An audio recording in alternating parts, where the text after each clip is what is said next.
Okay, so standard format for these presentations, as you, lots of you will know, we're going to cover definitely leaving here, race 11, getting into Panama, the Panama Canal transit. I am Patrick or Paddy Moran. I am on Team Halong Bay, Vietnam, and I am going around the world. Team Halong Bay have arrived into Seattle with another win and sitting pretty 5 points behind in second in the overall leaderboard. And the more we climb up the table, the more you're like, okay, well, we're in fourth, maybe we could be in third. Oh, we're in third, maybe we could be in second. You know, now we're in second, who knows? First three races we went last place, second last. Yeah, on the other hand then we got one win and then we got another win back to back and then we managed to get another two along the way. So we're the only team that's got multiple wins at 4, and considering we've had a change of skipper in that time, I think it says a lot about us as a team. It was worrying after 8 races when we were told that Josh, our skipper up till then, would be stepping off the boat for medical reasons. But getting a new skipper after sailing halfway around the world was, I'd be lying if I didn't say it was worrying. My name is Bob Beggs and I'm the skipper of Halong Bay in the Clipper race. I'm a professional skipper. I examine and I teach all sorts of maritime subjects all around the world. This is my 4th appearance in the Clipper race itself. I did the first complete race in 2000 on Bristol Clipper, and we were fortunate as a team to win the overall race, which was fantastic. You know, when Bob came in, he's quite a big personality and he's so experienced, he knows so much about sailing, about racing, about ocean racing, that there was a moment there where he was saying, okay, we're going to do this different, we're going to do this, we're going to change that, but I think once he saw us race from Zhuhai to Qingdao, he kind of saw that we were quite capable, we knew what we were doing. The skipper of Halong Bay is doing a very good job. He's performed well and created a fantastic team. Needed to get off and go back to UK for personal reasons.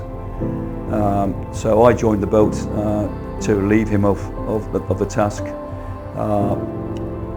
And what I found when I got on board the boat was that he created a really good team. So I'm taking the reins over of a boat that's already got good focus and good team dynamics. It was a massive blow, really. You know, we were Team Josh.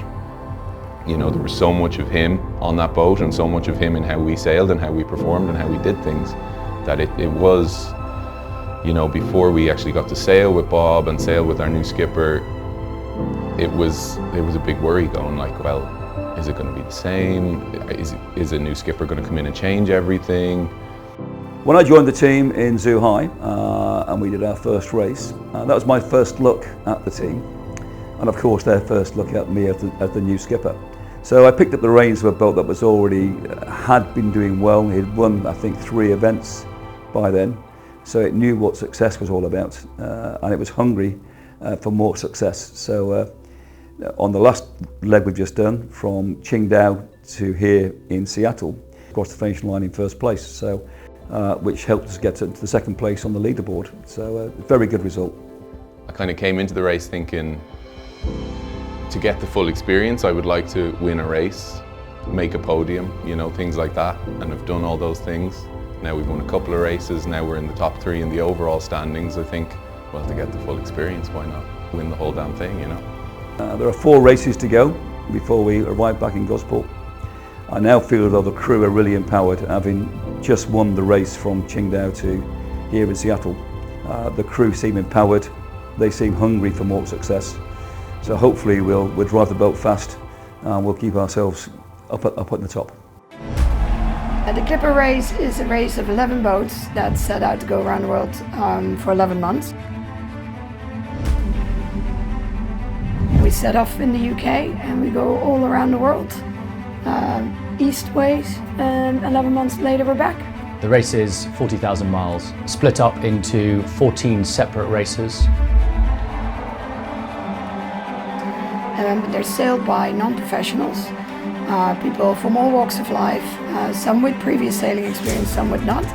There's 2 professional sailors on board to make sure that everything runs smoothly and safely. That's the beauty of Clipper. They've created this system of crossing the toughest oceans of the world safer. It really isn't a cruise, it's working all day, every day, from when we leave to when we arrive.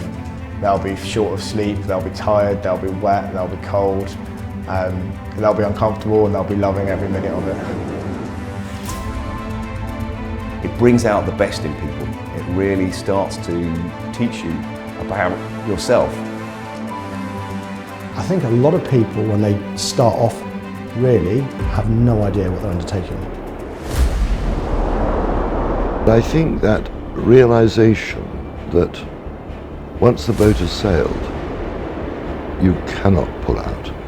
Every single one of them is looking for an adventure in their own right, and every single one of them will get it as well. It offers people that opportunity to do it as safely as possible, and to really sort of push themselves and to sort of go to places on the planet that you would never get to. There are definitely moments when you are out there and you're asking, why am I doing this? That's what people want. That's why people have signed up for it. They haven't signed up for champagne sailing. Professional or non-professional, the same conditions are waiting for you out there. Something that you can't quite understand till you're there, just what it's like. At some points in this race, we're closer to the people in the International Space Station than we are to anyone else on the planet. Helicopter rescue is not a feasible option. We just can't get medical help out there. The sea is still just as dangerous as it's ever been. And you're going to have to learn to live with and respect it, because it doesn't give a damn about you.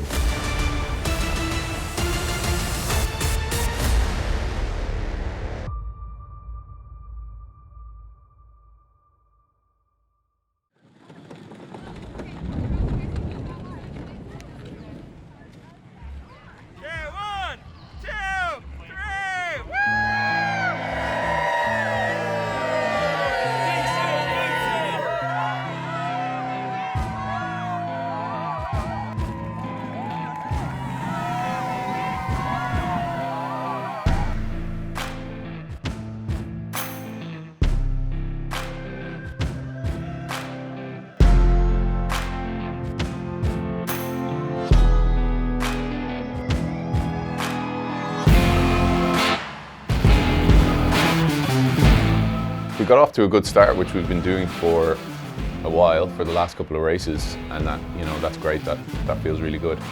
And the conditions we got were, where we were expecting. Okay, we're kind of done with the Pacific now, moving down south, moving down to the tropics and down to the Caribbean. It's going to calm down a little bit, but we actually got some incredible conditions coming down the coast of California. I think it was some of the biggest following waves we've seen on the entire circumnavigation.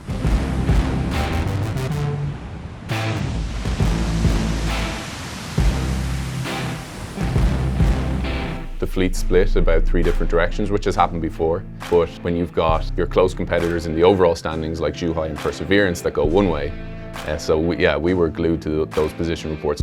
There might have been pockets of the crew that were competitive and eyeing up a top 3 overall finish or wanted more wins. And maybe there were pockets of the crew who weren't so sure and just wanted to finish the race and just wanted to cross oceans. But I think Bob's competitiveness has really kind of brought out the competitiveness in the rest of the crew. So what started off as an adventure has definitely turned into a race, and just want to keep doing well. My name's Oliver Hooton. I'm currently living just outside Woking, in South West London area, and on CV31 Halong Bay. Coming to this, I thought, I'm here more for the challenge. It's the challenge of sailing around the world that I'm really, really interested in. The race has taken over, and it's far more important to me now than it was when I started, definitely. I would like to do well.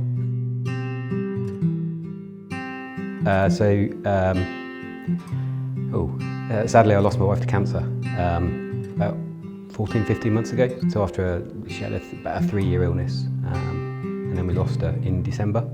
Did you feel it from across the room? Did you feel a little enchanted too? Did I miss something more with you?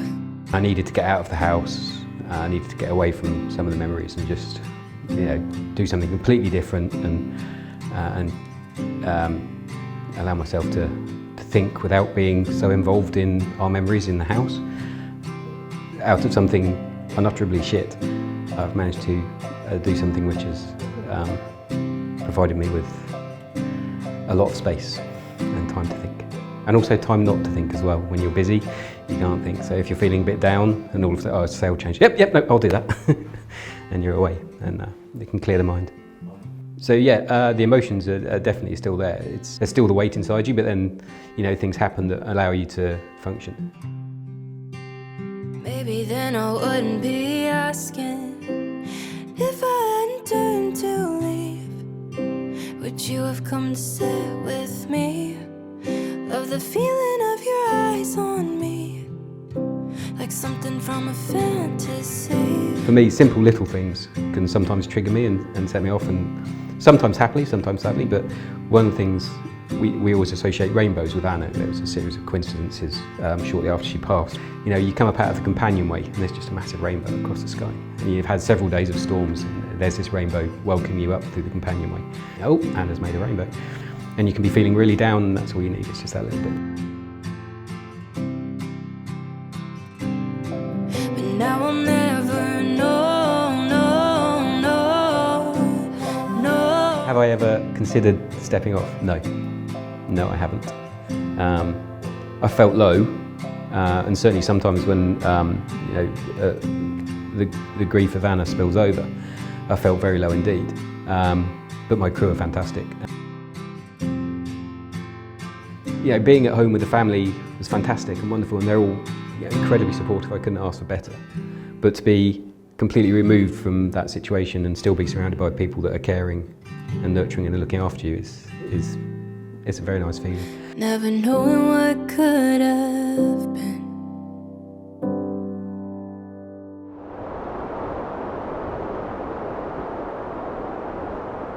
Good morning, everybody. Thank you for breakfast. It looks, or brunch, or whatever we're calling this meal. It looks delicious. Thank you to everyone for working hard throughout the night. We're now in the midsection as we head down the coast of Mexico. Yeah, so the temperature's going to start going up. So great opportunity to change clothes, have a wash, sort stuff out, have a bit of an organiser of bits and bobs. If you've got stuff that's wet, come bring it out to dry it. Yeah, it's an incredible moment to watch the crew go through the changes that they go through and to watch how they develop. They've come on leaps and bounds. They are completely different people. They set out with this goal of sailing around the world in whatever they thought that was going to be for them. And since then they've experienced so much. Now looking at the last couple of races, they do the sailing of the boat. They know how to check the boat is safe. They know how to look after themselves. They know how to service the life jackets.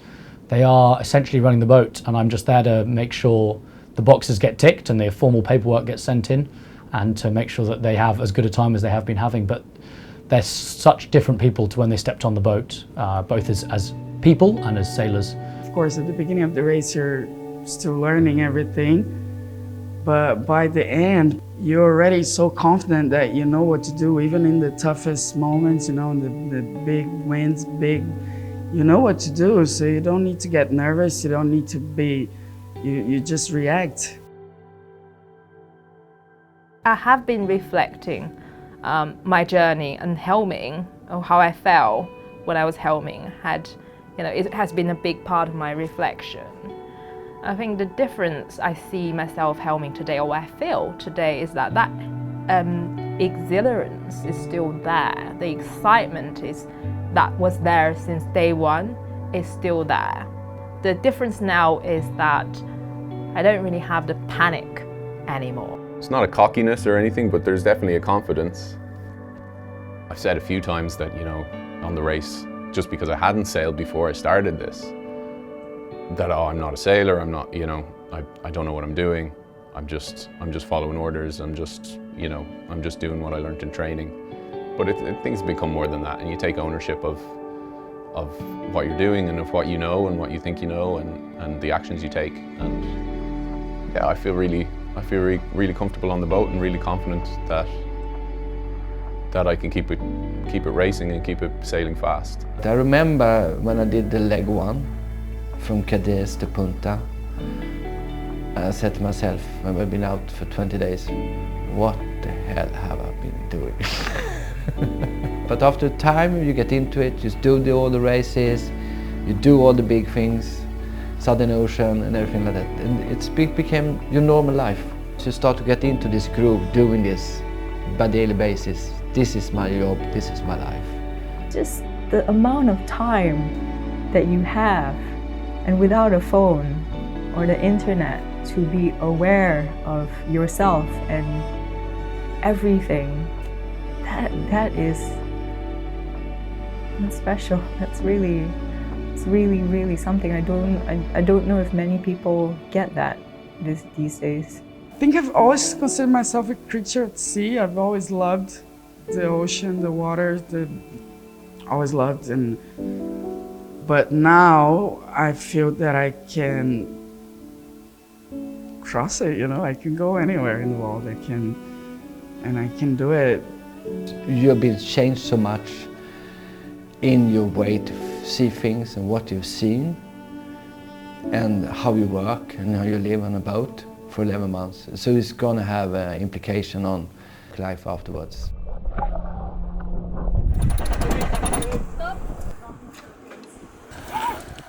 The race is now in a new phase. The strong winds we've had previously are now beginning to ease back, and we're now getting to a light wind area. The wind started to die probably a little earlier than I expected it to. So the challenges of racing and staying racing in those conditions, something our boat does very well is keeping focused when the winds go light. Trimming constantly, way more than we have on other legs. It's just a constant thing. The trimmers and the grinders going non-stop. And the helms have been trying really hard to steer as precisely as they can. We know from some boats pretty much give up when the wind drops below 3 or 4 knots, whereas Bob and Cam and everyone on board Halong Bay is very much like, if you keep moving at 2 or 3 knots, that momentum is going to pay off when the wind does fill in. You're wondering, oh, did they get wind last night? Because we didn't get any wind last night, and they pop up on the position report and suddenly they're 7 miles in front and you're like, oh, they got wind last night. But then you take it back, and while that's exciting in a sense, you do feel a little bit helpless and a little bit at mercy of the light wind conditions.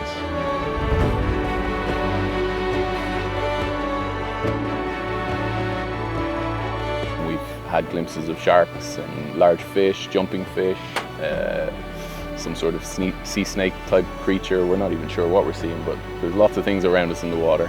Yeah, and the not so positive side, obviously racing very hard, it's very, very hot. We are 4 miles ahead of Qingdao in second, they're slightly north of us. And then in third and fourth are Zhuhai and Perseverance. They're 44 and 48 miles back. I guess our luck ran out a little bit. It was the final night. I think Qingdao crossed the finish line sometime early in the morning. And overnight that night they had just got some wind that we didn't get, and they had nudged themselves a couple of miles in front.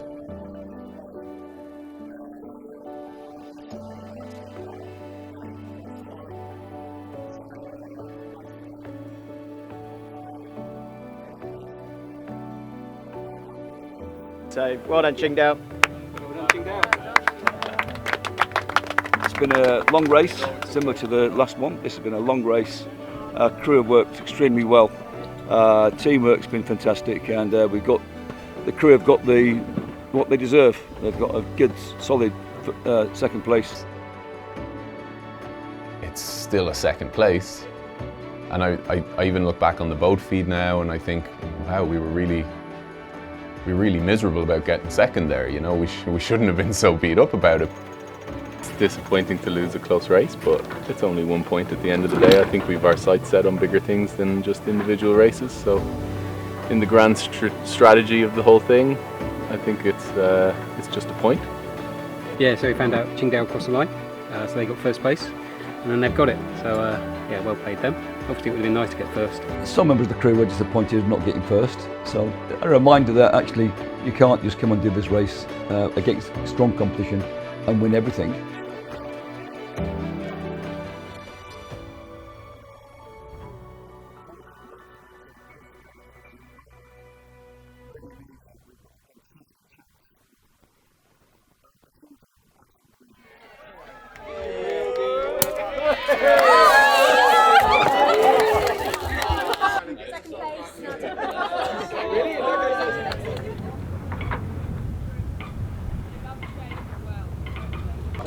and you can wait close to point number 6. Point number 6, pilot at 0400. Over. That's all received. Buoy number 6, pilot at 0400. Many thanks indeed. It's about 4 o'clock in the morning. We are going through the Panama Canal today. We're waiting for the sun to come up and for our pilot to join us, who should be joining us in the next few minutes. Morning, pilot. Welcome aboard. Once we've all got our pilots on, we'll turn around and start heading up the river underneath the Bridge of the Americas and to the first locks, the Miraflores locks, which herald the start of our day's adventures. We're entering the Pacific side of the canal, the Panama Canal, which as a round-the-worlder has been something I've been looking forward to. For me, it's kind of hard to imagine that we're already here in a lot of ways, and yet really, really excited to see this today and then to see what lies ahead in the next 8 weeks. Curious to see how this is going to operate. I mean, I know it's going to take quite some time, a number of hours, but I've never been through a canal with locks like this, especially this sort of scale. Top of the wall, there are these 2 guys. When we are approaching, they will send the messenger lines. They will take care of the line. We transited the Panama Canal, which is it's a bucket list item for most sailors. It's a very, very famous part of the world, a bit of engineering feat, and it's symbolic for the Clipper race because it's going back to the Atlantic, which is the ocean we started in. We are in the lower chamber of Miraflores locks, so we are rising the level about 7 meters from the sea level. So we will be on a height of the lake, which is now about 81 feet. So that was done in each chamber. We rise with fresh water from the lake, the level of the ships, and that's how they transit the canal. Really heavy gauges closed and the water come out from the bottom, which is quite unexpected. We were picturing coming from maybe somewhere else, but looks like a fountain come from nowhere. It's quite interesting. We're just thinking it's giving the bottom of the boat a nice clean as well, so win-win situation. Incredible to see, going right behind the big tanker, I think is really special as well, to kind of just see the scale of everything and how it works for them. Leaving the Pedro Miguel locks, the second set of locks on the Pacific side of the Panama Canal, and from here we're just going under the new Bridge of the Americas before entering the cutting, which is about 20 miles of deep cut where they had to basically cut the canal through the mountain. Going through the canal is exciting and interesting, and there's lots of things to look at, and going from big blue ocean into the jungle, it feels like the jungle with green and crocodiles, alligators.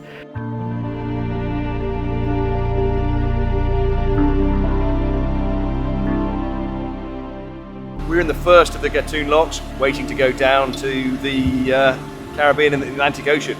You're above the Atlantic, so you are at the top of these locks looking down into the Atlantic Ocean. And very soon, when we get down to the base level, the gates will open and we'll go through into the Atlantic, which we haven't seen for 6, 8, how many months now? 8 months? Maybe more. This is the final lock in the Panama Canal, opening into the Atlantic side on the East Coast officially. Really exciting. But on the home stretch here, going into our home port, also the final stretch back to the UK. So really excited. Hey, well done, that's the Panama Canal done. Hey. So my name's Liz DeCesare, I'm from Boston, Massachusetts, and I'm sailing on the Washington, D.C. yacht, or Little Washy. For me, this was originally just looking for something to do as a sabbatical. So a year off of work, I was looking for something different to kind of get out of the monotony and the routine that I had, more of a career break. The fact that this was a race, there was a little bit more purpose to it, pushing the boat, looking to achieve kind of the best that you can be, go as fast as you can.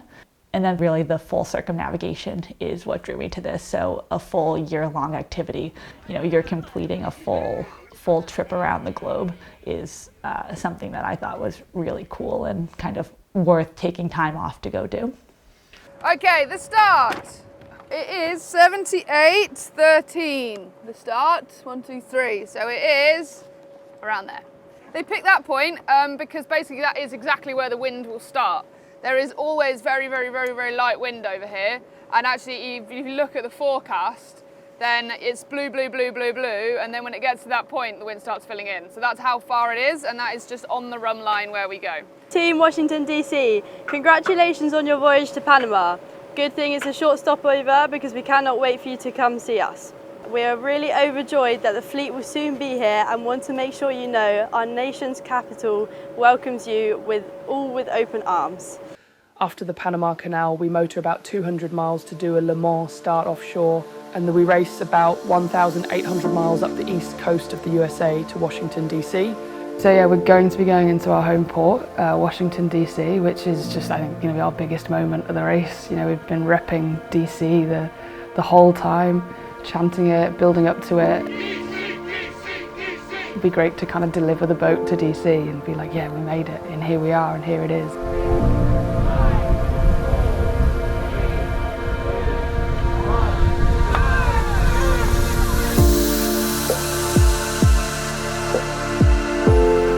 So it's going to be probably the biggest part of my race, regardless of racing or anything like that, like going into DC.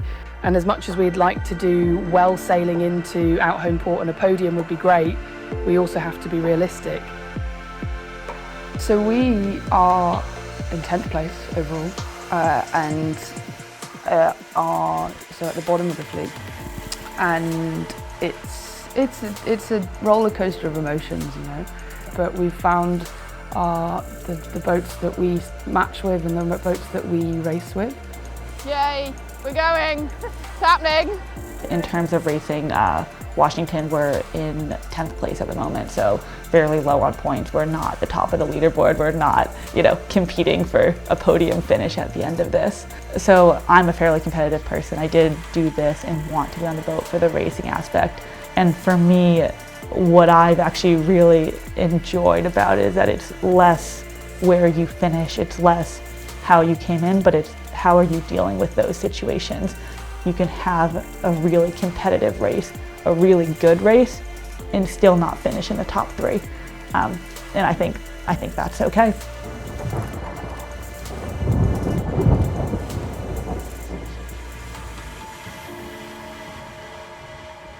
We are in the Caribbean islands, so we've got Haiti to the east of us, and we've got Cuba just to the kind of west of us. We are in a section called the Windward Passage. It's very patchy as well. Like if we look at the speeds of the boats around us, we have Dare to Leader doing 4 knots compared to Perseverance who are doing 8.1, and they're only kind of 6 miles apart from each other. So, and we're kind of doing 6, which is sort of the middle of that. We have our own little competitions with boats, where there's a lot of boats we've sailed really closely with. Our main competitors are probably Becca-Zayler. We're often sailing very close to them. We're very close in the overall standings. And so those are our main competitions, and so we're always wondering where they are. Like, my crew, when we say where is everyone, one of the questions will always be where is Becca-Zayler? We were absolutely with the pack for the first 2 days. We got literally into the Caribbean Sea between Jamaica and Haiti, and we just stopped and the fleet kept going, and we suddenly found ourselves right at the back again.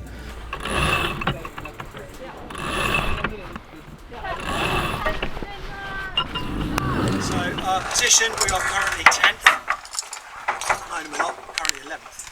The nearest boat to us is about 6 miles that way. Frustratingly, we're doing 9 knots.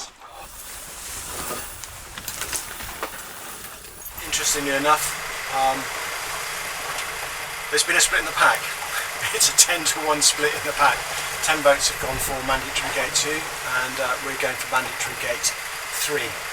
But there is some opportunity here for us to make a big gain on the boats, because we are likely to have more wind. If the weather forecast does, they're going to die off, and so suddenly it's game on. But what was very interesting about this leg is up until we got into the Atlantic, the weather forecast was almost to the minute accurate. We got into the Atlantic and it was like not worth the paper it was written on. You know, there were times where I thought we are going to be making it up on the fleet and we were bobbing around doing 1 or 2 knots. And the fleet should have been wind hold, or the rest of the fleet, and they were clearly doing 8 or 9 knots. The wind has died right off, we're down to about 5 knots, and so the crew have had a bit of a discussion, and we've spoken to the race office and we have got permission to start our engine and take 11th place. In the last few races we've come 11th, or double first as I say. And that sometimes takes away from the achievement that the crew have actually done. You know, we came 11th into Seattle, we were 20 hours behind the rest of the fleet.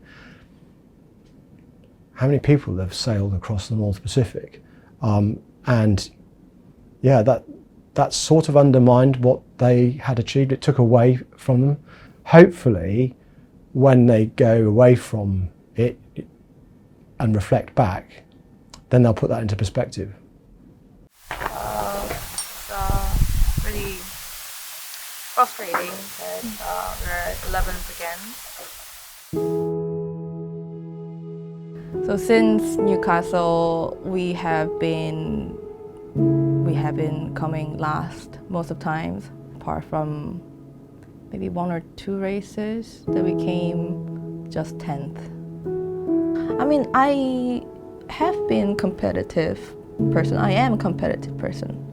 I am actually extremely competitive person. I think that is exactly why feeling defeated was so painful. And that overcoming that extreme pain itself was a lesson for me. I think I took it for granted for a long time, and then also this Clipper experiences kind of, you know, show me that yeah, you have been extremely privileged and lucky, and you haven't noticed till now. And part of that luck and privileges I had was that I had been successful in my life. So there hadn't been a big defeat in my life. And that smooth sailing perhaps might not have given me that trigger to see how strong I can be. I reminded myself why I signed up for this, and I wanted to come out of it feeling that I can do anything. That was my intention. That I come out more courageous, more daring. And I just realized, oh wow, me wanting to be courageous and fearless, and that sense of I can do anything came very unexpected way. That if I can continue the races like this, motivating myself after one race, another that we came last, and not just motivating myself, but helping others' frustrations and helping others to stay positive. Isn't that the strength that I was missing whenever I felt a bit stuck in my life? That realization kind of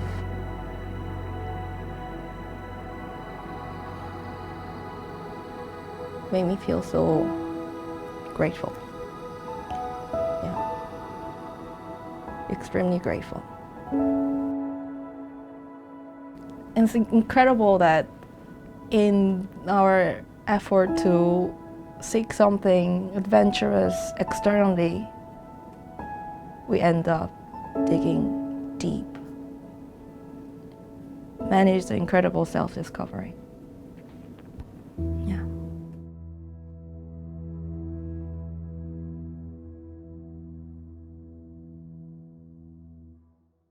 Finally here, we're now motoring towards Washington DC, which is very exciting. So yeah, it's a great feeling right now. So we're happy to be finished.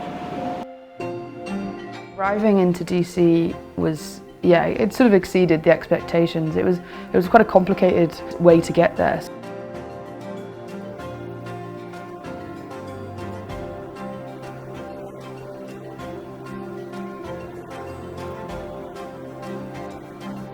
We had to go under the Woodrow Wilson Memorial Bridge, which actually had to be opened specifically for the Clipper race so that we could get through. And that only gets opened up at certain times because it's a very major road. But, you know, and it opened up, and as it opened up, the sun starts rising, and we went through, and suddenly you start seeing the iconic parts of DC, you know, like the Washington Memorial, the Capitol building. So there it is.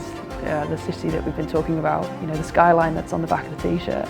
And even for 6 a.m, there's so many people there, you know, shouting and, you know, saying hi, and cameras and stuff. And yeah, we docked up and there we were, there it was.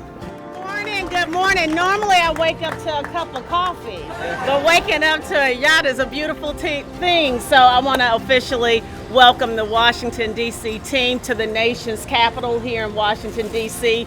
We should be super excited this morning. We just made history by having this stopover here in Washington, D.C. Is it up here? Ah, follow the t-shirts.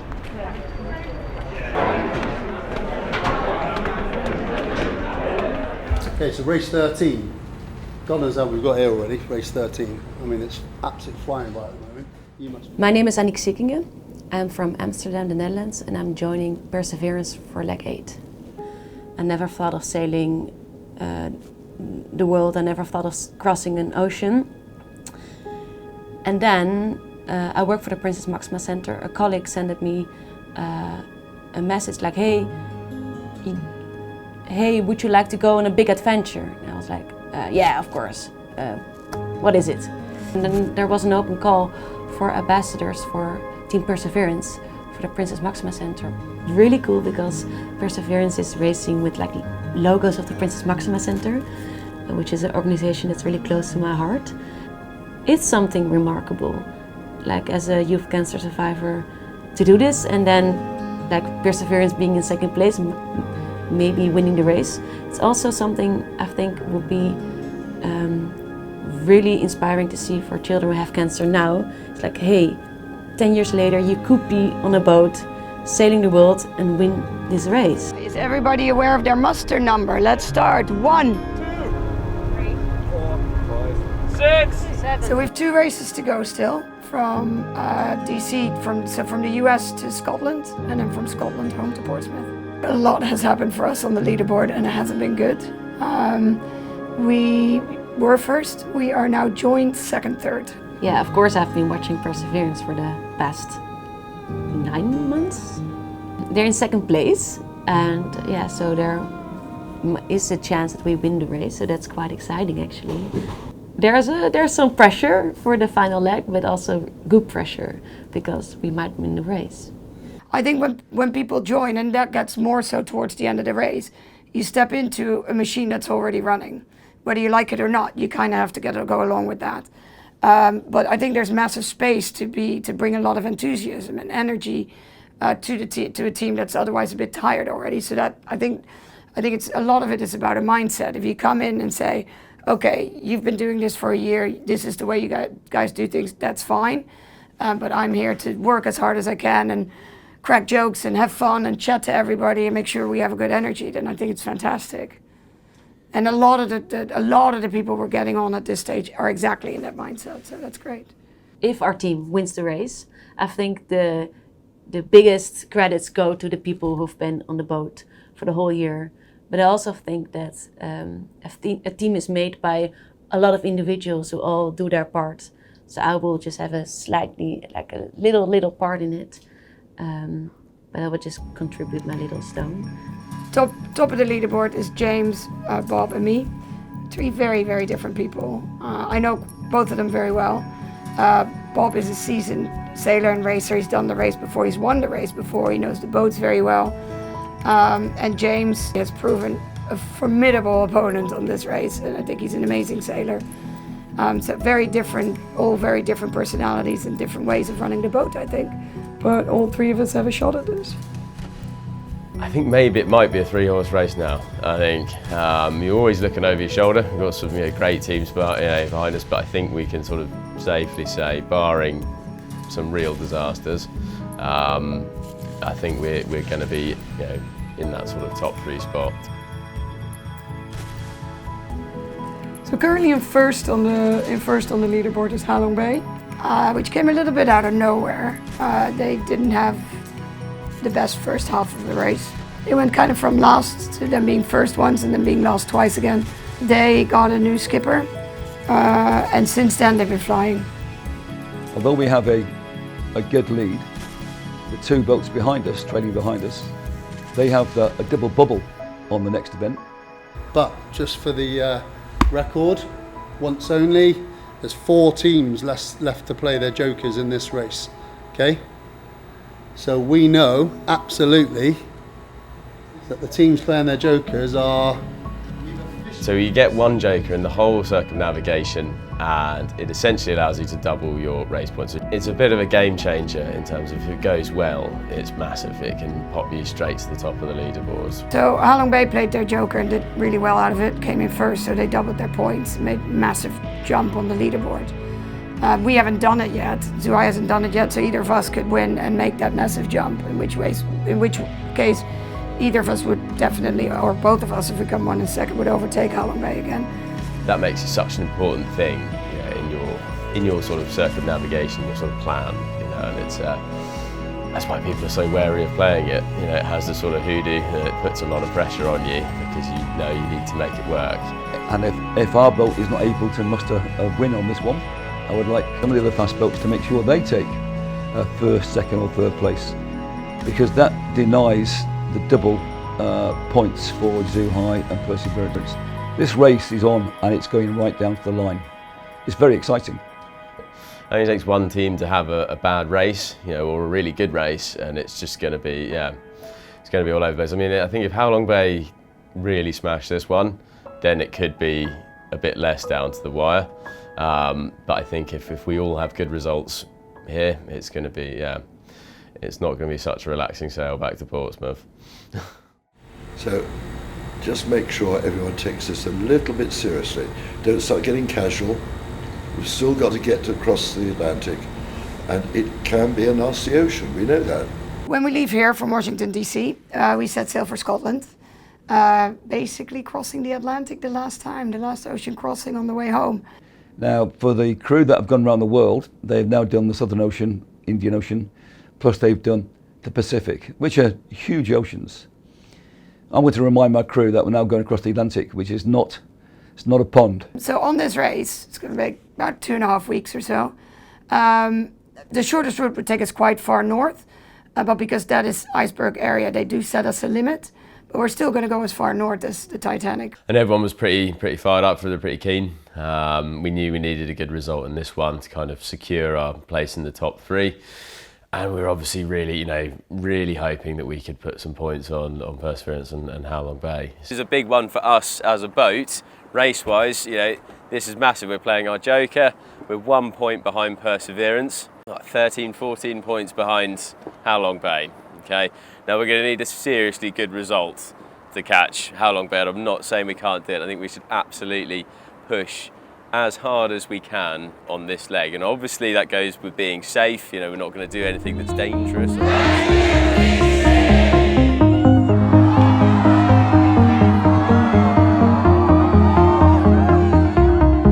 fact that we're getting closer to you all departing is giving me some little sad moments here.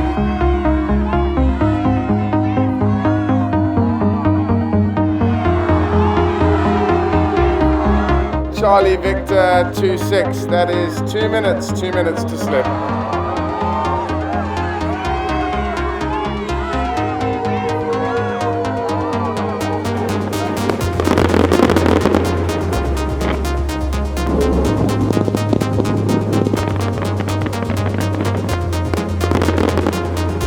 Yes, so we were obviously very race focused this time. And we always try to be, but playing your joker, it's such a key part of the whole circumnavigation, your entire sort of race strategy. We really sort of needed to have a bit of edge this time.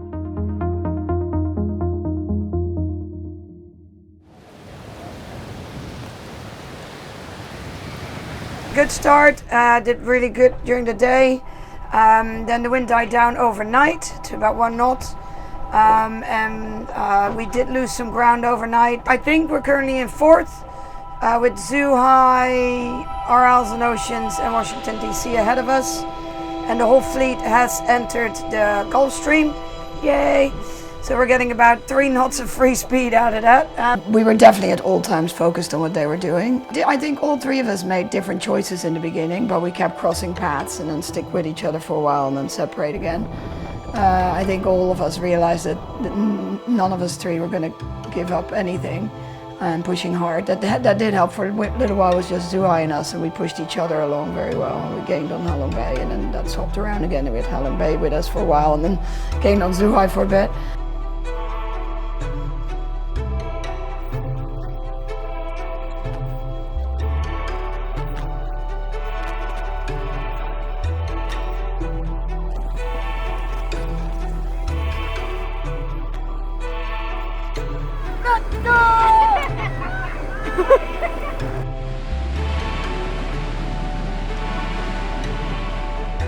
We've now found the high pressure that was sort of sitting off the east coast of America.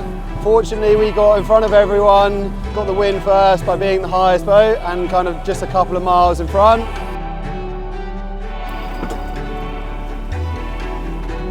Actually, we did really well. Came out the block super fast. Managed to pull away with one night. We just shot away from Perseverance. It went really well, and then I made a mistake. I should have tacked a lot sooner and gone up in the Gulf Stream. There was a bit of a mistake there, sort of threw away a lead, which was a shame.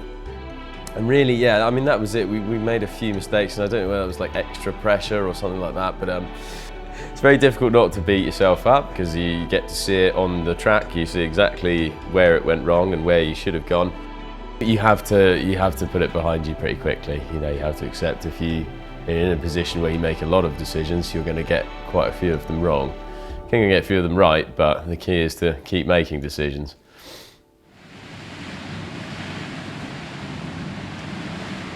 We were pretty aware of the fact that we were in 1st or 2nd or 3rd. But then of course Ineke and Josh, they check all the time, where are the others, where are we? So sometimes it's like, you're coming on deck for a new watch and we're like, okay guys, we're in 2nd place now, we have to push it, okay. The pressure is spread upon everybody's shoulders, and then, like mostly on Ineke and Josh, but everybody does their part. It creates great team spirit when hard work pays off and everybody's just really happy and supportive of each other. Without sailing is already a challenge. I mean, finding your stuff, getting dressed. No, it's a challenge, but it's definitely doable, and you get better at it. You find your routine, you find your place to put stuff. It's a one-way trip, and I think it's a good thing, because if there's only a slightest possibility for you to get off, maybe you won't be able to push through. So it's a good thing, because you're gonna stay on the boat, so you're gathering all your strength or everything you have to push through because you have to, and that's also really rewarding because at the end of the trip, you can. The weird thing here, I think if you're a skipper of this boat, your first responsibility is safety and keeping the boat in one piece and getting everybody across. And then it's also a race, and then obviously you want to make everybody as happy as you can. But like I said, people do come to the race with different ambitions and different reasons for being there, which is not always easy to combine on a boat. The goal was to circumnavigate the world, complete the race. We still have a little bit left, but I feel like, well, it's pretty much guaranteed I will finish it. Whereas in previous races, there's always a bit of a what's going to happen next. I think up until this point, I had always been taking one step at a time, but now I can actually see the end. I didn't know whether I was going to finish. I wanted to, but there were so many variables. I didn't know. There were days where I was hating it. I think everybody else was hating it, even the chairperson about stopped talking. And then that made me realize something. It can be very difficult when you're living your dream. It had been very difficult, but it stayed with me every single day that I was living my dream. I went on a journey to achieve something impossible. I was living my dream every day. It is okay to be hating it at times, but it doesn't take away the fact it was my dream. Yes. So yeah, when I first signed up, my only goal was to finish and stay alive. Winning the Clipper race was not even in the parameter. I didn't even go that way. But now, 7 months later, 8 months later, my sole focus is on winning this race.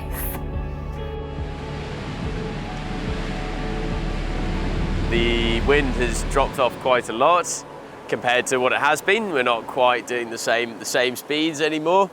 We're currently in fourth. We've got Qingdao over there in third. It's all getting a little bit more unsettled, as the sort of forecast said it would, and so now really, the game is trying to navigate this slightly trickier weather. So yeah, we've got Perseverance out in front of us. They popped up 13 miles ahead, which was a surprise. I didn't think they'd be that far ahead. So we kind of knew that we would really have our work cut out to catch them, but also with the sort of fluky breeze, not impossible. But the more sort of real concern was that Halong Bay was just behind us, so literally 3 miles behind us. At the end of the day, we're second coming into the sort of final 100 or so miles into the finish, so can't complain too much. We're in a relatively strong position upwind of everybody, so I think there's every chance that we should hopefully finish well in this race and secure our place in the top 3 overall, which is the overall goal of this leg that we kind of set out. There's a lot at stake. All 3 of us can, in theory, still win. Zhuhai and us are playing the Joker, which both of us would need to catch up with Halong Bay. So with the 3 of us going for 1, 2, and 3, the way it looks now, it's going to be very interesting. Not doing the mental maths in my head yet on the points. Let's get to the finish first. And then we got in a very challenging wind situation. And Zhuhai decided to go further north, and I decided to push more east because I felt that the east was harder to get. So at any moment that we could get east, I was pushing east. In hindsight, that was a critical moment in the race. Ta-da! We're in first! It's been great. People have been super focused because they know what's at stake and been keeping the crew up to date, and they keep asking how fast are they going, how fast are we going, what course should we be doing, can we trim more? So it's absolutely been really good. Everybody's super motivated, but they're all very aware that we still have a wind hole between us and the finish that looks pretty daunting, and everything can happen there, to be honest. So it was stressful up until the end because a wind hole was forecasted on the finish line. Okay, for the oncoming watch, for your information. Okay, if we go up with a Windseeker Orco 1, we're going Port Halyard only. It's already set on the bow. Actually, we're gonna change plans. It's gonna stay there in case we need to hoist the Yankee quickly. What, 1.2 knots? He's on Halyard! Who's on Halyard? Phil! Just pull the whole thing. Come on. It's a Windseeker. Oh, you just want a bit of an ease. Not all the way. Once we had a windless patch and we could see it coming. We could see the wind on the far side of it, and it was only about 500 meters further. And we realized if we managed to cross that, then we're home free because then nobody can overtake that many miles. So for 40 minutes we were struggling to get to that patch, but we kept moving slowly forward. And that's when I realized that it would be okay, we'll make it. Okay, so it happened. The wind finally died quite rapidly and started going around in circles. But at least we're doing 5.7 knots towards the finish. How many more hours do we have? 8.29, but who's counting?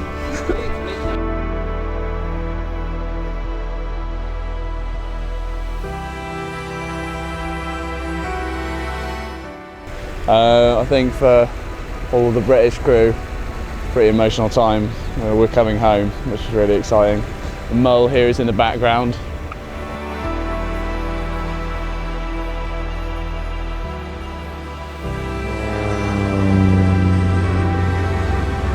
First of all, so happy with how we raced this race. Super proud of the team. It was a super tactical race and we came out really well. And to come into here with this welcome is just extraordinary. We had planes and boats, ribs, and it's been fantastic. Bear away a little bit. I reckon that's about 10 seconds to go. Now I can see there. Yeah! Yes! Yes! Oh! We won the race! It's great! It's great, we just arrived in Open, we just crossed the finish line. Everybody's super happy. It's amazing, beautiful here.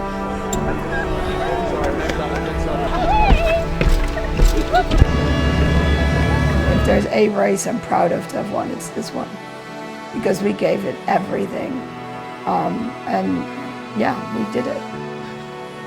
Yeah, so we finished first position, which was insane. Everyone,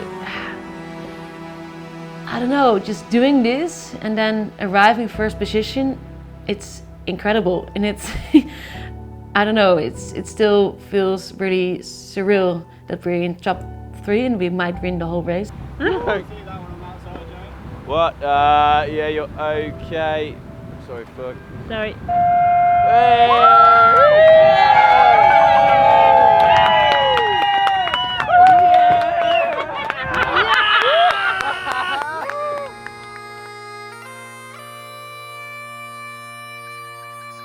Obviously that fatigue sort of set in, you know, and there's an element of, you know, whilst we obviously want to do really well, you know, for the welders it's been a long race, you know, and they're quite ready to sort of wrap this up. But yeah, I think everyone's ready for one last, you know, big go at it.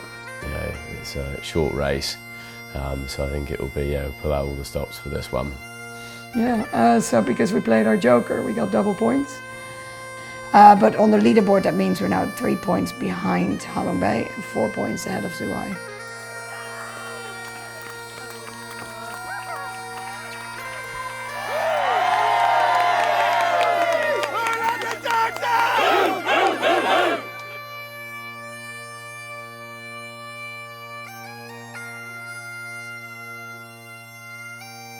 We're now preparing for the next race to start, the end of the week. And we're in a very fortunate position. We've managed to maintain overall leadership on the leaderboard. Having 3 boats all within the possibility of winning the race makes it the racing tight. And of course that's what you want. You want a tight race. So yeah, it's exciting. It's going to be tense, that's for sure, and we definitely want to make it as uncomfortable as possible. Yeah, we've beaten Perseverance and Halong Bay in numerous other races. No, absolutely no reason we can't do it again. It's possible that we still win. It's only 1 race to go. We have shown that we can beat Halong Bay and Zhuhai, but it's going to be hard. 3 points is a lot. I think all 3 of us are secure of a podium place, but the way the order can go, maybe for Zhuhai it's harder to become first, but they can still become second. So I know all 3 of us are going to give it everything we have. It's nice knowing that we can't not be on the podium. That's fantastic, and there's a certain relief in that. You know, it's good to know that we are going to come, you know, 3rd, 2nd or 1st, but it would obviously be nice to try and creep a little bit higher. Of course it'd be a great thing to be a 2-time winner of the Clipper race, but the overriding fact for me is provide a really good place for my crew to race their boat effectively. So it's about team. There's no bobbing in Halong Bay. It's a team, and we want the team to do well. Are we good enough to win this race? I hope so, yes. So I think yes, you know. We know we can do it, we have won before. And we've definitely got the people that want to win. We just got to deliver over the next 6 days. We know what we have to do. Yeah, I'm not saying we're definitely going to pull it off, but we know what the steps in the process are. So all we can do is just execute them, and the rest is just down to the rest of the fleet and down to the weather and the team that makes less mistakes and all this stuff that will just happen. We can only control what we do on our boat, so that's what we'll do. It's within their grasp. You know, I've got the upper hand, but it's by no means over. You know, there's 2 fast boats out there. I think for Zhuhai to win would be the hardest.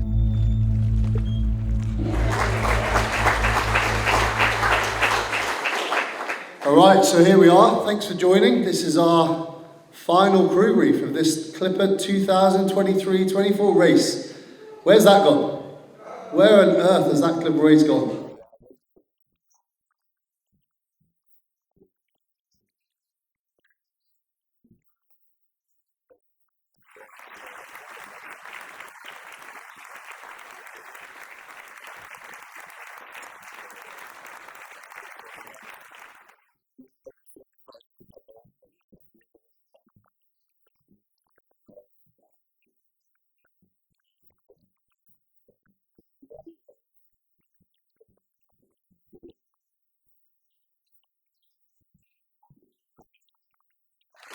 Have a good night's sleep and enjoy yourselves, and then we'll see you tomorrow for departure. Thank you very much.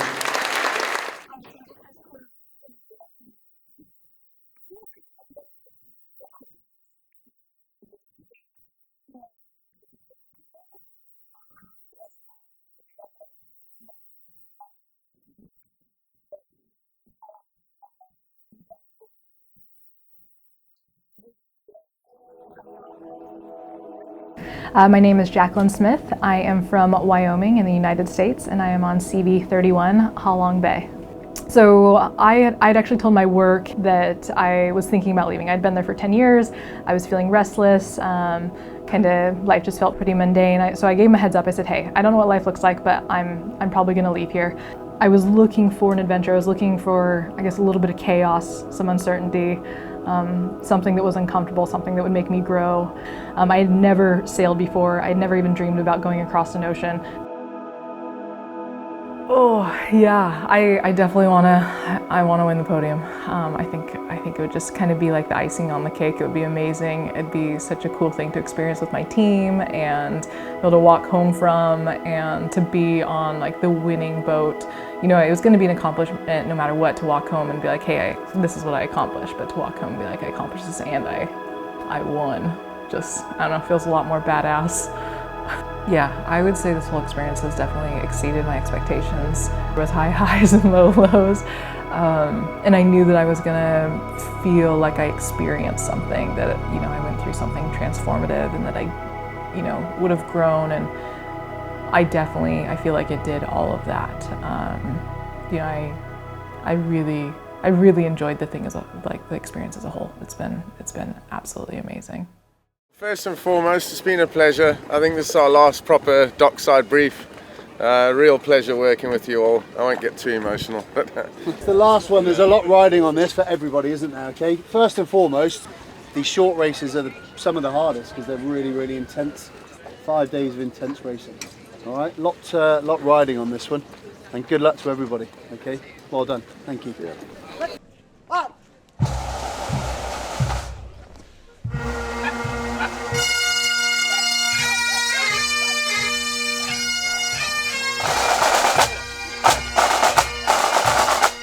Race, final homecoming. We're on our way home finally after 11 long months. It's really looking forward to it. It's looking like it's shaping up to be a good day. There's a good little bit of breeze out there. I'm not sure I'm ready for reality, so that's all still ticking through my head, but I'm ready to sort of get going again, have some fun. Sad. It's almost over. I cannot believe I'm going to get emotional, so mixed feelings, I think. Yeah, don't really want it to end, but also ready for it to be over.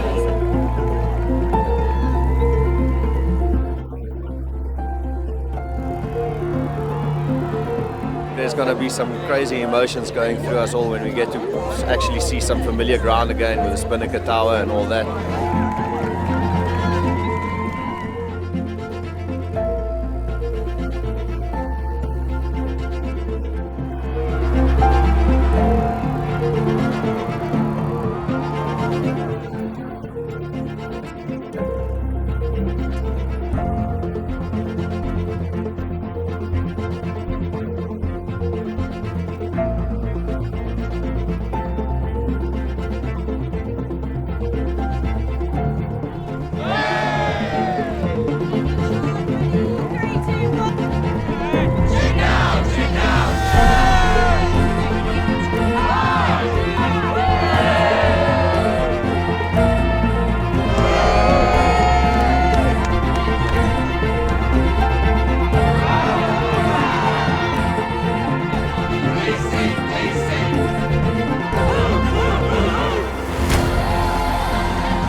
minute, here we go, we're in a good spot here. Shit. Guys, main sheet. What?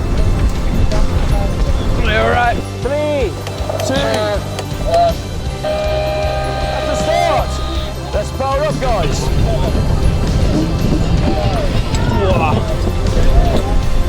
Let's grind on Yankee, guys. Let's go.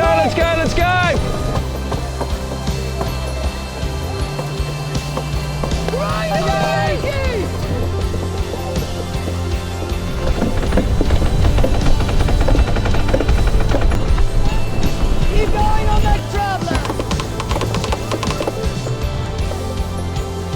Race control, Charlie Victor 3-1, thanks very much. Look forward to seeing you at the other end. Out. Well, I'm just really happy we're finally on our way. Start day is always a little, there's a lot of hard work and running around and standing still and a lot of stress. And now that we're on our way, we can just get going, sail, do what we're good at and get going. Halong Bay is just there, Perseverance all the way down there, so we'll see. Perseverance did very well to get away. How they did on the line, that was quite impressive. It was difficult right from the get-go. We went straight from, we had a nice breeze to sort of start with, and and it went quite well for us. We were where we wanted to be, and then we just went into a very shifty kind of wind hole. There was a little bit of tide, and it got very kind of unpredictable where the best place to sort of go was. A bold tactical manoeuvre that got us 7 blazers down.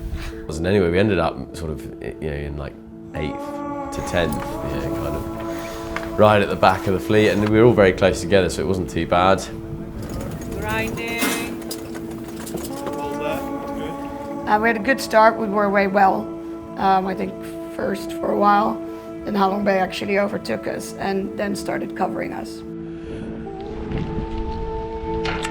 After we've done that rationale, we might just unconnect and reconnect. As we lost our wind instruments just after we left Oban, we spent 2 days up and down the masts rewiring the instruments to make sure we had instruments for the end game. We tried literally everything. Olaf and Bob rewired the entire instrument, the entire wind wand, and now we've just bypassed the physical connectors where they plug in at the top of the mast, and we've just hardwired the whole thing down the mast. I think we have finally fixed our wind instruments after about 24 hours of maybe more not having them.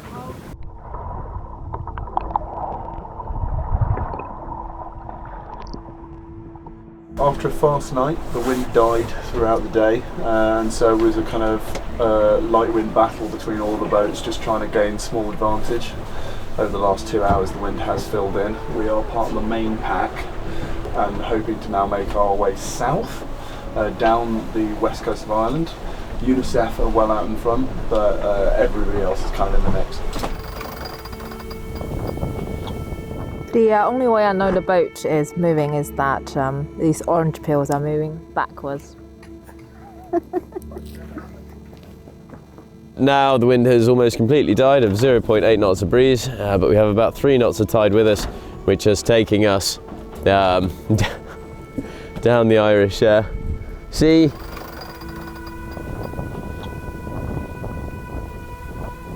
Yeah, it's been a frustrating day. We've been battling out pretty much constantly with Perseverance, who are now very close. It's been a bit of a driftathon, been in and out of little drifts of wind. We've just tried putting up the Code 1, so we're currently doing battle with the Code 1 and Perseverance. Halong Bay only needed to be close to us. They only needed to defend their lead. They didn't need to beat us outright. They only needed to make sure that there were no boats in between us. So they could just, if we tack, they tack. If we jibe, they jibed. They kind of covered their the risk that they ran. And they kept that up for most of the race. So it wasn't until the last 2 days that they actually, and we're all kind of going in the same direction, they started doing more jibes on the wind shifts. And we just kept going, so we started deviating a little bit, but never more than, we were never more than a couple of miles apart.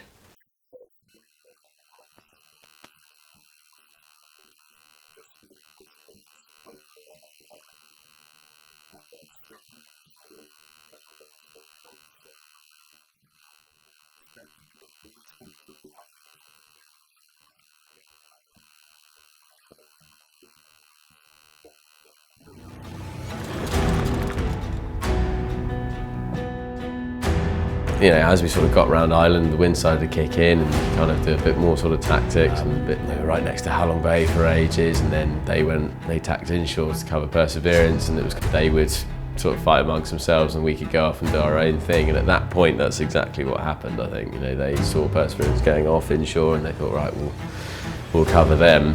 Yeah, we won't end up that far behind Zhuhai. And then we went the other way and we headed a bit further offshore. The rest of the fleet, so sort of Perseverance and Halong Bay, those guys went inshore, and I think it's kind of paid off actually going further out. They look like they've got stuck a little bit.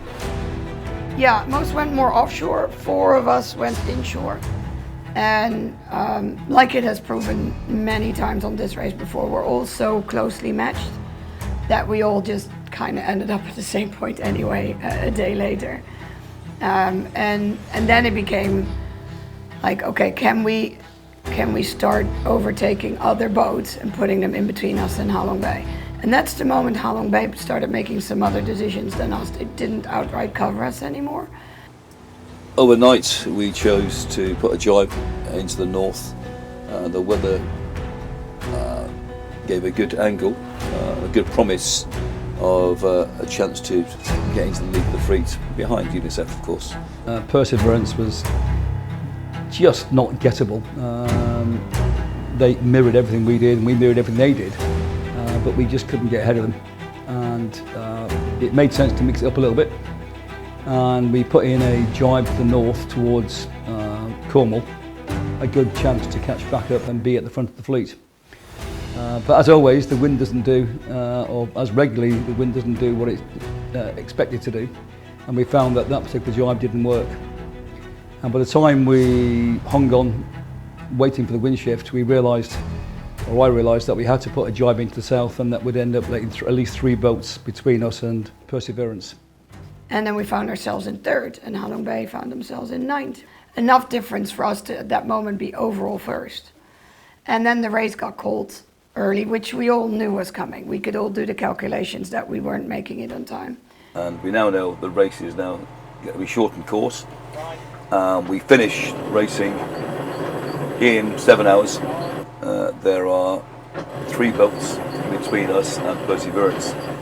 We need to take 1 more boat in the next 7 hours to ensure 1st place overall. And quite clearly the target now has got to be Washington. because they're the nearest to us in miles to go. So we've got 7 hours to take a mile and a half off Washington to clinch first place. I'm optimistic. We've got a good team. We've just got to work ourselves very, very hard for the next 7 hours to make that happen. You could see people's mood change as we dropped back the fleet, and we were in 9th at one point. At that point it was just kind of throwing our hands up a little bit and going, there's no point crying about this. I think we had an option to kind of say, hey, this is, it was an option we didn't consider, but the option was there to say, hey, we're going to take 8th place, and that's not what we did. It was, what can we do to get the boat going just a little bit faster? So weight is critical. I mean, these boats are heavy. They're 30-something tons.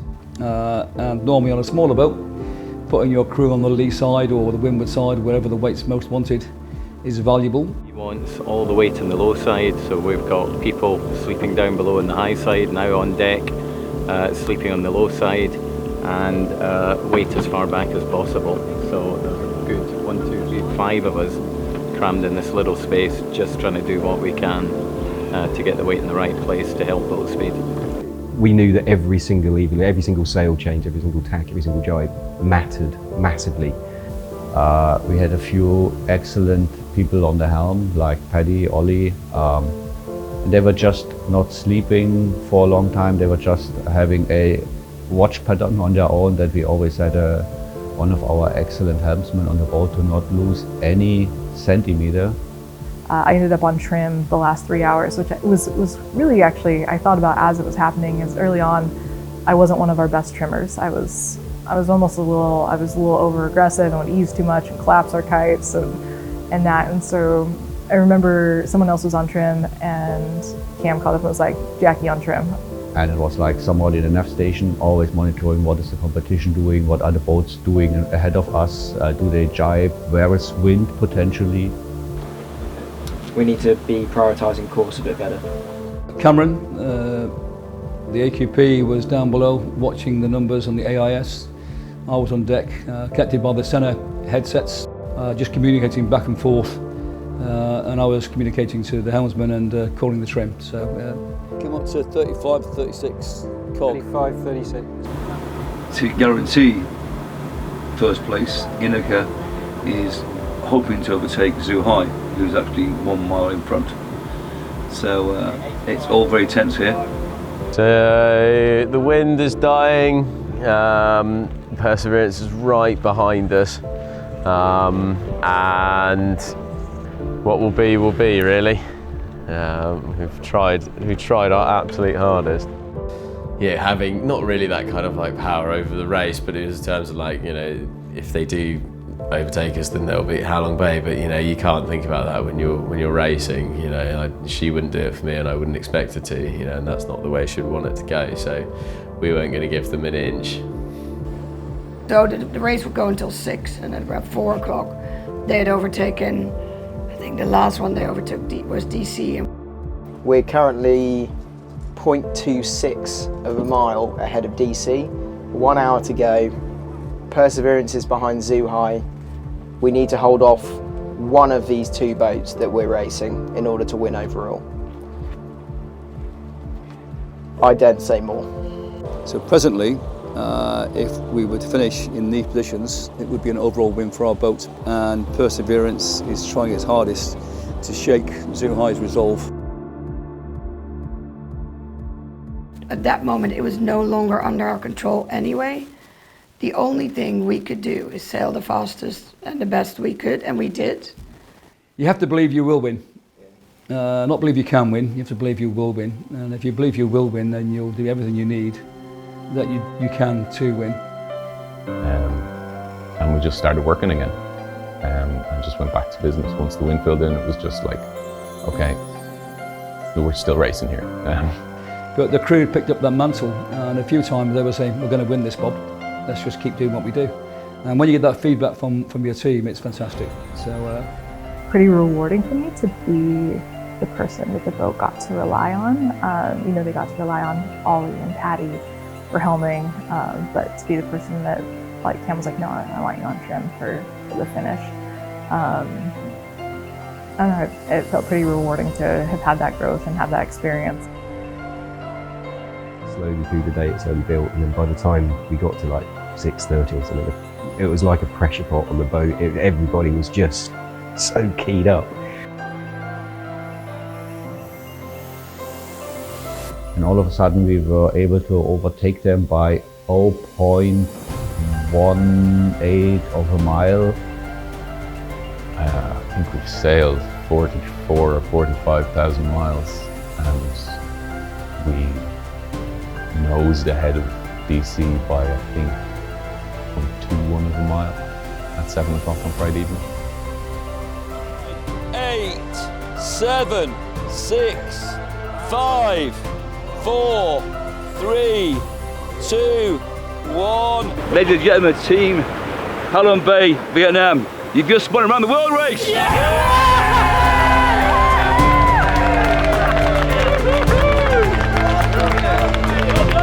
Yeah, we won the overall by 1 point. It's completely unbelievable. Oddly emotional for me and overwhelmed with the experience. I tend to, I don't know, keep my emotions under control and a tad bit probably stoic and It's such a release. It was just fantastic. The entire boat was erupted in just joy, absolute joy for everybody. We won the overall round the world race with 1 point ahead of Perseverance. So I have to say chapeau to everyone doing this, especially to UI and Perseverance, being then second and third on the podium. 3, 2, 1, yay!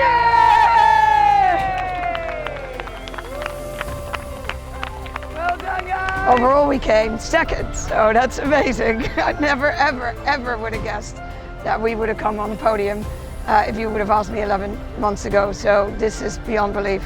It's amazing. And in the last 11 months, we sailed around the globe over 8 legs, crossed all the oceans, had 14 stopovers, and now we're back here in the Solent, and we've made it 45,000 miles. I only ever set out at the beginning of the race to know that we had tried our best, that at all times we gave it all we had to give. And I can honestly say we did. I can honestly say that.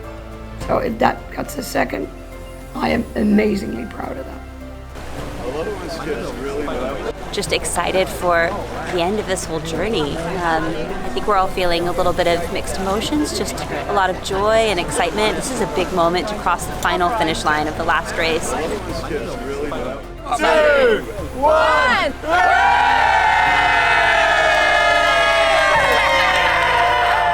We just crossed the finish line on race 14. I mean, after 11 months being on the sea, 14 races, a lifetime dream has come true now. Ep.5, just wanted to say congratulations on this race. It was a pleasure racing against you guys. You always kind of think about this day, when you start, you're like, well, one day that will be that finishing day, and actually when it comes, it's quite weird, it's quite sad, to be honest. Just seeing so many people just there, just for all the boats coming in, and to be part of that and be on the water and be, it wouldn't have mattered where we placed. Coming into that marina was an indescribable feeling. I wish I could do it justice. It was right in the centre of you, how it felt. It was overwhelming.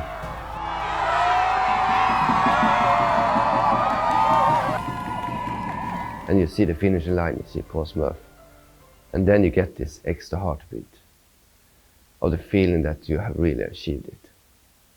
And that feeling no one can take away from you. Behind me is the circumnavigation. We just finished a race around the world with a clipper race, and hard to believe it, honestly. It has been a long, long journey around the world. It has been incredible. The race is over and we've just sailed around the globe. There's not much more you can say about that. Yeah, we're now finally back in Portsmouth, where we started from 11 months ago, and now we've completed sailing around the world. Yeah, we just finished sailing around the world, and 11 months away, and now we're back. Weird. It feels like it's been ages, but also none no time at all since we left it.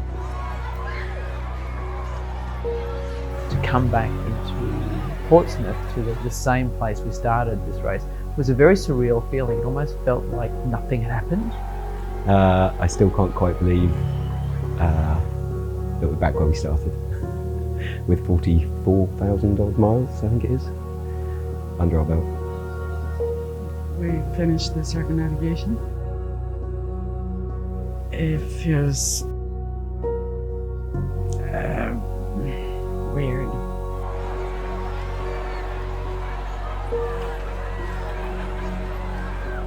It still hasn't sunk in for me. I think it would take some time. It's good to be back to where we started.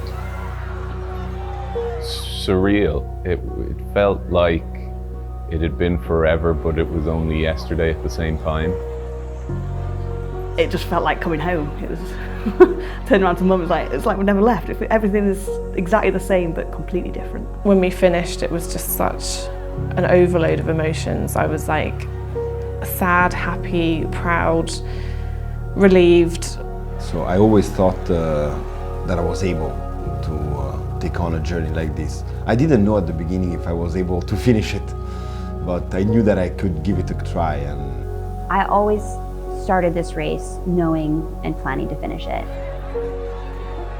I had no idea what I was getting myself into. I had no idea really what it was going to be like. I don't think anyone can. I was looking forward to what's to come, but also had a big question mark. How would I handle it? What were my boundaries? What were my limits? So yeah, I never doubted I would be here. I knew I would be here. It's an amazing feeling that I have achieved something that beyond what I have imagined I could do.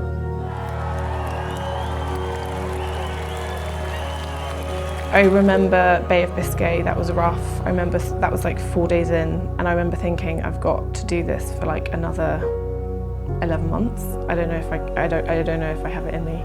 I always thought like that humans are capable of incredible things when pushed to the limit. Actually, I was looking for my limits, and I suddenly realized months ago, while I was in the middle of the ocean, that I might have passed my limit long time before. And I kept them pushing away, and it has been hard, but the most beautiful thing that I've done so far. Really proud of what we've done, proud and honored to have sailed every mile. It's been an adventure, it's been a transformation, it's been a million things. And it's tiring. It's been a long journey. Has it been what? The short answer has just been what I hoped for, what I wanted, and definitely what I needed. So it's delivered everything that I could possibly have dreamed of wanting. Yeah, I think it checked so many boxes that I was looking for, and even ones I didn't know I was looking for. A few times I thought to quit the race, but the crew kept me going. It's bittersweet, actually. I'm really sad to be parting ways with some of the most amazing people that I've met on this race. Yeah, the best part for me has been the people, the friends I've made. Everyone you spend a year living with and around, it's such a dynamic, intense cooking pot of emotions and challenges, but opportunity. It's very eye-opening, and I think it's good for you. It's good for people to go through something with other people, just to see that your way of thinking is not the only way of thinking. This is a Zhuhai, the team Zhuhai. I sailed on this boat, traveled around the world, and that's changed my life. And I will tell them about the story about Clipper, and I think I will always be the ambassador of Clipper, always ambassador of Zhuhai.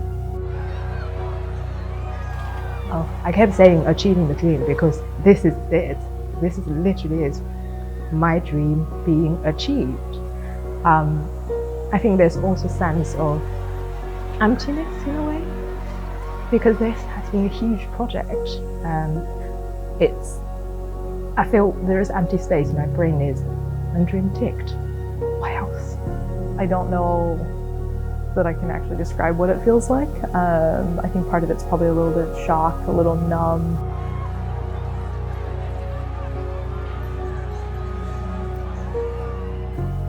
Yeah, there's so much there to process in pretty much every aspect of life. I can't think of anything that I've not processed, talked about, changed in some way, shape or form.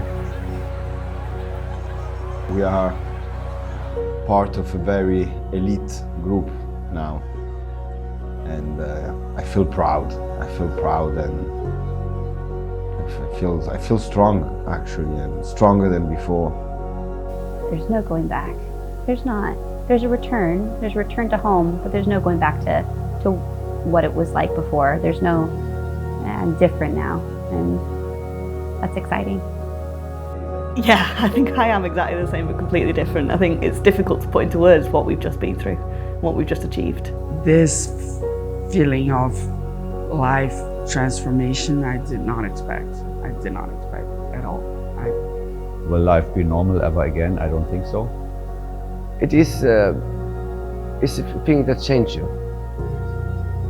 It challenges you in a new way that you can't imagine. It really changed you as a person. Yeah, and you're proud of yourself. I'm not going to be the same person I was before I left. It's going to be completely different. Yeah, I don't think there's a going back to who I used to be. I don't think there'd be any one of the hundreds of crew would disagree with you there that, yeah, there's no going back to who you were. So what are you waiting for?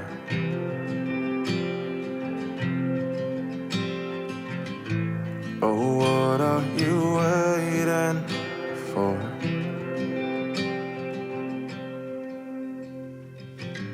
So what are you waiting for?